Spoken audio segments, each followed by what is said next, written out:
Mga kaboses, opisyal hong nagpahayag ng pagkadismaya ho, mga kaboses. Ito hong Iglesia ni Cristo, sa ginawa hong hakbang ng Administrasyong Marcos, mga kaboses, na makipagtulungan sa International Criminal Court kaugnay ho ng kaso laban ho kay dating Pangulong Rodrigo Roa Duterte, mga kaboses. At kinakalampag ho nila ngayon at sinisingil ho, mga kaboses, yung Administrasyong Marcos dahil sa action nito, mga kaboses. At kung matatandaan ho natin, mayroon pong isinagawang malawakang rally, mga kaboses, o prayer rally, yung Iglesia ni Cristo noong nakaraang buwan, mga kaboses, kung saan ipanawagan nila yung pagkakaisa ho ng ating bayan at nararapat na mas iprioridad yung mga talagang tunay na issue ng ating bayan na kailangan hong i-address, mga kaboses. Kaya ho naglabas ho, statement si INC spokesperson Brother Edwin Zabala. Malinaw raw ho na hindi pinakinggan ng gobyerno ang panawagan ng kanilahong simbahan, mga kaboses, na pagkaisahin ang mga leader ng bansa para sa kapakanan ng mga mamamayang Pilipino. Pakinggan ho natin yun hong statement ho ni Brother Edwin Zabala, mga kaboses. At narito po, before that, paki-like, subscribe, and share po, mga kaboses, ng atin pong vlog ngayong araw, kasi para po na mapalagana po ito sa marami pa hong dapat makaalam ng balitang ito, mga kaboses. Pakinggan ho natin ang mensahe ng Iglesia ni Cristo. Nang mag-rally po ang Iglesia noong January 13, 2025, ang ipinanawagan po namin sa mga namiminuno sa ating bansa, at malamang ay naaalala nyo po ito, kapayapaan, pagkakaisa, at unahing asikasuhin ang problema ng ating bansa at mamamayan nito kaysa yung mga hakbanging magbubunga lamang ng awayan at hidwaan. Dahil alam naman ng marami po na ang mga ito pawang pamumulitika lamang. Ang nakakalungkot po ay yung panawagang yun ng Iglesia ni Cristo tila hindi pinakinggan ng mga kinauukulan. Kaya nga po, Kuya Jen, nangyari yung mga nangyayari ngayon. Hindi naman po natin may tatatwa ng sino man. Matindi ang pagkakabahabahagi ngayon ng mga nasa gobyerno hanggang sa ating mga mamamayan. Hindi lamang tayong mga Pilipino ang nakakaalam na hindi tayo nagkakaisa. Ang nakakalungkot, maging ang mga taga-ibang bansang nagmamasid sa kaganapan po rito ngayon sa Pilipinas, alam na alam nila, hindi nagkakaisa. Magulo. Tungkol po sa dating Pangulong Rodrigo Duterte. Ayan po, we come to the crux of the matter. Yes po, opo. Para po sa mga kababayan po natin, ang posisyon po ng Iglesia ni Cristo ay ito. Kung ano ang tama at kung ano ang nasa mga batas natin, yun sana ang dapat pairalin. Huwag po itong pilipitin para umayon sa nais ng sinuman. Hindi po sumasang-ayon ng Iglesia sa anumang hakbangin na hindi naaayon sa mga batas ng ating bansa. Sapagkat ang batas po ang salalayang nagpapanatili ng kaayusan sa ating bansa.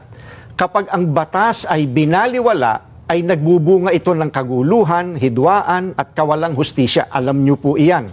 Sino mang Pilipino o mamamayan ng ating bansa na may ginawang paglabag sa ating mga batas, dito dapat litisin sa ating bansa. Bakit po? Sapagkat gumagana naman ang sistema ng ating hustisya. Hindi po natin sinasabing wag litisin ang dating Pangulo sa mga iniaakusa laban sa kanya.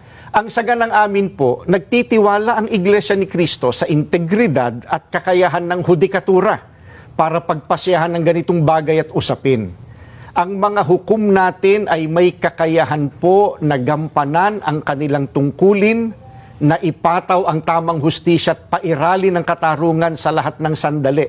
Kaya, hindi natin dapat isuko ang soberenya ng ating bansa sa iba. Yan po ang posisyon natin.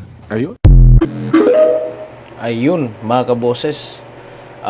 Narinig ho ninyo, mga kaboses, ang tinig ho ni Brother Edwin Zabala, ang spokesperson ho ng Iglesia ni Cristo. mga kaboses. Sinabi ho niya na hindi raw isinasaalang-alang ng administrasyon ang panawagan ho ng kanilang simbahan. Kaya't patuloy ho ang mga hakbang na nagdudulot ng pagkahati-hati sa bansa. Well, nakikita naman ho natin yan sa ating bayan ngayon. Sitwasyon ho ng ating lipunan, mga kaboses, talaga hong may division.